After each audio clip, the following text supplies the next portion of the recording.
अगर मैं आपको एक ऐसी सिविलाइजेशन या सभ्यता के बारे में बताऊं जो है तो 3 से 4 हजार साल पुरानी, लेकिन तब भी वहाँ के लोग फेस पेंट या फिर कॉस्मेटिक्स जैसे कि लिपस्टिक का यूज किया करते थे। तो let's know about this civilization today, जिसे हम सिंधु घाटी सभ्यता या फिर इंडस वैली सिविलाइजेशन भी बोलते हैं। लेकिन उससे पहले जानते हैं कि सिविलाइजेशन या सभ्यता क्या होती है। So let's begin. हम सिविलाइजेशन को कुछ इस तरह समझ सकते हैं कि एक सोसाइटी और उसके अंदर रहने वाले लोगों के बिलीव्स, वो रिलीजियस हो सकते हैं, उनके रिचुअल्स, उनका ऑक्यूपेशन, वो किस तरीके के क्लोथ्स या ज्वेलरी पहन रहे हैं और वो कितने डेवलप्ड हैं। मतलब जब मैं ये वर्ड बोलता हूँ कि इंडस वैली सिविलाइजेशन, तो बेसिकली हम इंडस रिवर के किनारे या फिर उसके पास रहने वाले लोगों का कल्चर, क्लोथिंग, ज्वेलरी, ऑक्यूपेशन और उनकी सोशल लाइफ के बारे में बात कर रहे हैं। इंडस वैली सिविलाइजेशन वर्ल्ड की सबसे पहली सिविलाइजेशंस में से एक है और इसके अंदर बहुत सारी सिटीज आ जाती हैं। मोहनजोदारो, हड़प्पा, कालीबंगन, धोलावीरा, रोपर, राखीगढ़ी, लोथल। लेकिन जिस सभ्यता या फिर जिस सिटीज़ के बारे में हम बात करने वाले हैं वो हड़प्पा एंड मोहनजोदारो से रिलेटेड है, क्योंकि ये दो सिटीज़ थी जो काफ़ी मेजर थी और यही सारी एक्टिविटीज़ का मेन साइट भी थी। Now let's know about town planning of civilization. Towns were very well planned और इसके कुछ मेन स्ट्रक्चर्स थे। अपर टाउन या फिर जिसे हम सिटाडेल के नाम से भी जानते हैं, वो एक्चुअली बाकी टाउन से थोड़ी सी ऊंचाई पे बना हुआ था और इसका स्ट्रक्चर एक किले की तरह था। शायद इसे एनिमीज से लड़ने के लिए या फिर उन पे नज़र रखने के लिए बनाया गया था। ग्रेनरीज। हड़प्पा की सिटीज़ में टोटल 6 ग्रेनरीज मिली थी जिन्हें वहाँ पे फूड स्टोर करने के लिए यूज़ किया जाता था। द ग्रेट बाथ, ये मोहनजोदारो का एक ऐसा स्ट्रक्चर था जो लोग रिलीजियस बात के लिए फेस्टिवल्स पर यूज किया करते थे। Town hall.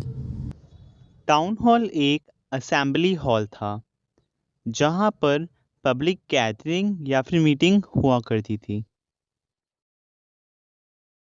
Houses and drainage system. Harappa के लोगों के घर काफ़ी वेल मेंटेन्ड थे और वहाँ पे हर एक नॉर्मल घर में कुछ बेसिक फैसिलिटीज़ लाइक एक वेल, कोर्टयार्ड, किचन और बाथरूम ज़रूर होता था। इन बाथरूम और किचन से एक पाइप पास होता था, ड्रेन पाइप, जो बाकी की मेन ड्रेन से जाके सिटी में मिल जाया करता था और यहाँ के लोग सैनिटेशन का बहुत ज़्यादा ध्यान रखते थे। यहाँ पे घरों के बाहर दोनों साइड्स ड्रेन बनी हुआ करती थी, जैसा कि हम आज की सिटीज़ में भी देखते हैं। यहाँ के रोड्स बहुत ज़्यादा स्ट्रेट थे और वो एक दूसरे को 90 डिग्री के एंगल पे चौराहे पे मिलते थे। कि मैंने बताया हड़प्पा एंड मोहनजोदारो और बाकी की इंडस वैली सिविलाइजेशन भी काफ़ी डेवलप्ड थी। इसी वजह से यहाँ से चीज़ें ट्रेड होकर अफ़गानिस्तान के कुछ पार्ट्स में, पर्शिया में, नॉर्थ इंडिया में, सेंट्रल इंडिया में और यहाँ तक कि मेसोपोटामिया नाम की एक जगह भी ट्रेड होकर जाते थे। यहाँ का ट्रेड नेटवर्क भी काफ़ी बढ़िया था। इंडस वैली के लोगों का आर्ट एंड क्राफ्ट बहुत ज़्यादा एडवांस था।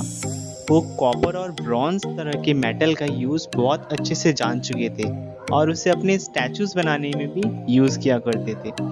वहाँ से एक मदर गॉडेस की भी मूर्ति मिली थी जो काफ़ी वेल फर्निश्ड थी। इसके अलावा वहाँ थाउजेंड्स ऑफ सील्स मिल चुकी हैं। उन सील्स पे 1 हॉर्न बुल यानी एक सिंग वाला बुल, राइनोसेरस और भी तरह तरह की चीज़ें बनी हुई हैं। वहाँ के लोग वाकई काफ़ी ज़्यादा क्रिएटिव थे। इसके अलावा जो सील्स मिली हैं, कई सील्स उनमें से गोल्ड की हैं, कुछ कॉपर की हैं, कुछ आइवरी की भी हैं। वहाँ के लोग अलग अलग तरीके का हेयर स्टाइल्स, बियर्ड यानी दाढ़ी कॉस्मेटिक्स, फेस पेंट्स यूज़ किया करते थे।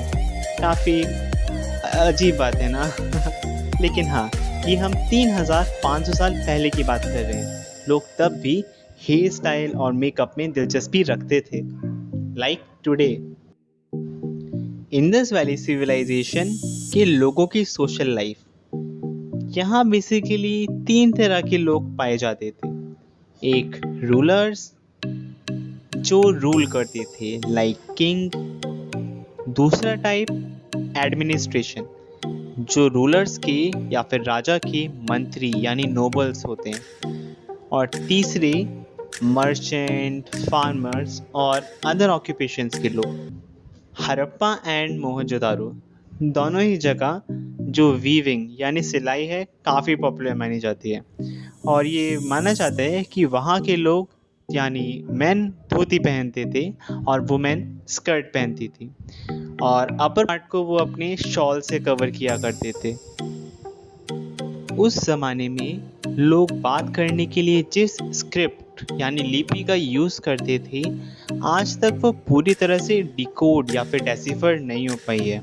इंडस वैली सिविलाइजेशन या फिर सिंधु सिविलाइजेशन का जो डिक्लाइन है वो काफ़ी सडनली हो गया, ऐसा काफ़ी सारे हिस्टोरियंस का बिलीव है। और वो ये मानते हैं कि ये जो डिक्लाइन है 1800 BCE से 1700 BCE के बीच में कहीं रहा होगा। और इसके कुछ मेजर कॉजेज हैं। Change in the river flow pattern, कि इंडस रिवर ने अपना फ्लो करने का जो पैटर्न है उसे बदल लिया, जिसकी वजह से वहाँ के जो लोग थे वो बहुत एडवर्सली इफेक्ट हुए। इंक्रीज इन पॉपुलेशन, पॉपुलेशन बढ़ने की वजह से वहाँ के जो रिसोर्सेज थे वो कम पड़ गए और इसे भी डिक्लाइन का एक कॉज माना जाता है।